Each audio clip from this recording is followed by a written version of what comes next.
fully loaded, prepare you for all of the above that I'm never letting get near you. But still in all, give you every advantage I found. Couldn't find a better fit for them, along with my crown. And since the baton was passed, I've been down, cause failing's not an option, and dad is not a noun, not at all.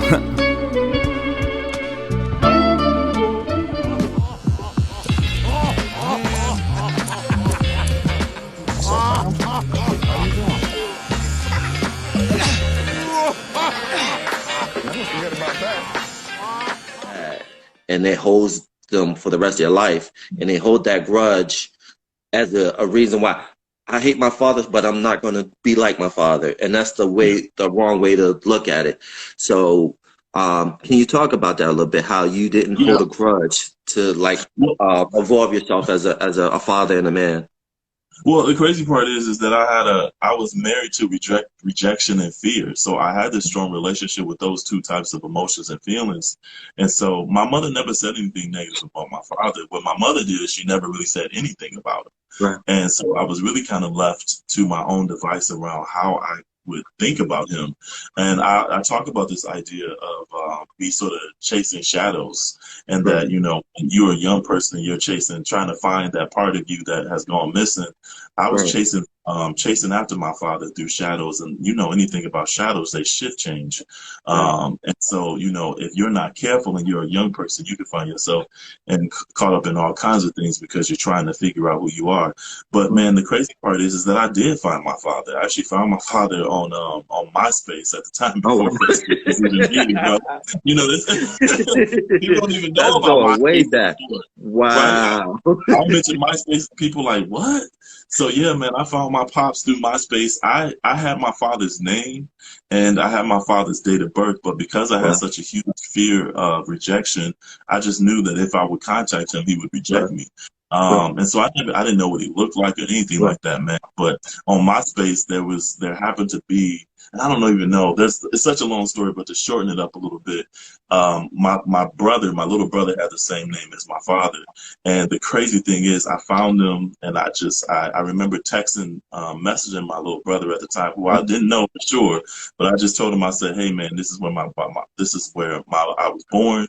My mother says, this is my father's name, and bro, if this is your dad and this is your date of birth, I think I might be your big brother. And man, lo and behold, like not even a day, I remember just sitting by waiting for the message, and my little brother was like, yo, dad looked at your MySpace page, saw your pictures, and he said you and him have the same eyes. And bro, that was it after that. And I went and met my father, man, and it was like that whole Antoine Fisher movie when he goes home for Thanksgiving. It was just like that. I was looking at them, the family was looking back at me like we're looking at each other.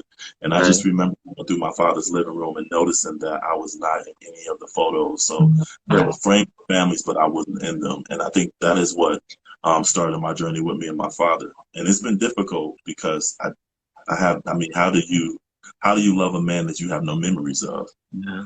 Right. And so I had to create those memories. And so he and I, and then learning about my father, bro, the crazy part is that we're so much alike. And that's the power of DNA. So I love this dude, man. He's amazing. And I just thank God to still be able to say that I have a father in my life. And so we're just pushing forward, man. Just pushing forward. Because it's crazy, because I almost have a similar story like yours, but not the same.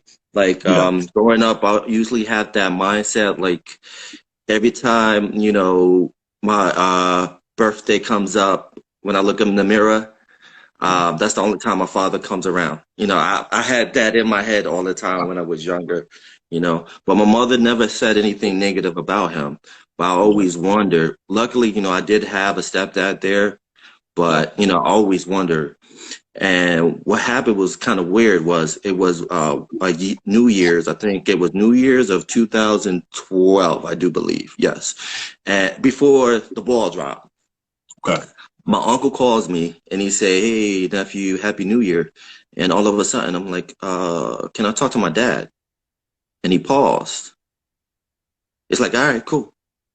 He puts me on hold and he has me on three-way. And I finally get a chance to talk to my father. And the last time I saw my father was when I was like 5 years old, and now I'm 21. Wow. What was that like, the feeling of that? It was eerie because this man sounds just like me. It was like talking to a twin, and it was kind of creepy. And I'm Wow. like, you know what? I love you, Dad. Happy New Year's. He said Happy New Year's to me, and that was it. And then like Wow. 4 months later, he passed away. So I think things happen for a reason. I'm not a person that believe in like the spiritual, but at the Okay. same time, things happen for a reason. And I felt like he needed to talk to me before he can go. Wow, man. You know what I mean? And so, that kind of hits me emotionally a little bit, but at the same time, I kind of had um my rest in peace with him because I finally had that conversation with him. Yeah. Yeah. You know what I Yeah. mean? And it's luckily that your father's still alive. You still have that conversation with him, even though Yeah. it feels weird because you don't have that history with him. He Yeah. didn't teach you how to play ball. You didn't go fishing. You didn't like watch wrestling or something like that. Like Yeah. usually how Yeah. like dad and son have stuff in common, but at least you guys are still making a start so you can Yeah. carry a legacy. But moving on Yeah. to another subject, man. Being that being a child, raising, a child. Reaching a And child. so basically, when I think of that, I'm thinking of hierarchy. In every family, there's always a foundation. Yeah. And you being a child raising a kid, I know you wasn't thinking about that then, but what do you think about that now, being that you are the matriarch of the Yeah. family? Because you didn't have a father, so it kind of started with you. So can you talk about that? Yeah. That's an interesting question because as a kid, I definitely wasn't thinking that. I was really, and man, there were so many emotions I was going through as a kid. I was so happy to be a dad, but at Right. the same time, I also felt like I didn't know what I was even doing. Right. And now when I look back in retrospect, when I look back on my journey, I recognize that I was making moves, bro. Not for myself, but for my son. So, I was making moves in terms of, okay, what kind of, if I go to this school, how will this impact him? If I need to go to college, I need to find this kind of job. We got to move into this type of neighborhood. Mm. So it was always me making these moves to sort of make sure that my son had these opportunities that I know I didn't have, but I wanted him to have. Um, but it was also very challenging because I was also surrounded with systems who definitely didn't make things easy for me either.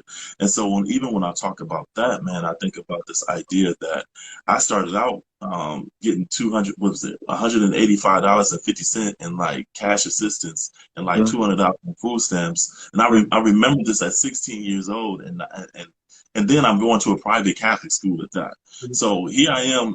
My personal life looks like this, but I'm also going to this predominantly all white school where food stamps, assistance, that's not even for some of these folks. They don't even Yeah. understand that. And then in my religion class, bro, they had them doing a flower baby. So they walked around with a basket with with a bag of flour in it, and that was their idea of what it meant to be a parent. And I'm like, Wow. okay, I have to expose my truth because Right. these folks have to know that what I'm experiencing has to do a lot with legacy, even though I didn't know. I didn't even know what legacy meant. I didn't know that legacy was about everything that you do in the now versus you passing, bro. And I just remember thinking to myself, I don't really know what I'm doing, but what I am gonna do is my focus is gonna be on how to help my son navigate and have a better opportunity than I had. And looking back on that now, it's like, man, I was making moves that I shouldn't. Yeah, it's just crazy. I'm like, wow. I mean, I just think about working two jobs and Right. doing for him what I wish would have been done for me, and it's been a journey, bro. It's been hard, Right.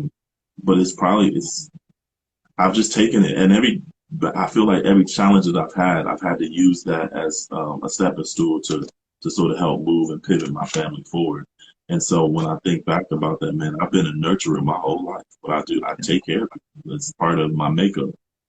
So it would make sense that I would be in the role that I'm in as a dad, to be honest.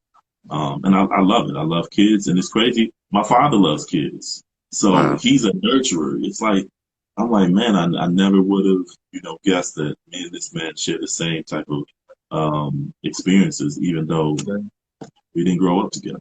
So it's just the power of the DNA, man. Yeah, yeah. That's a Yeah. great question.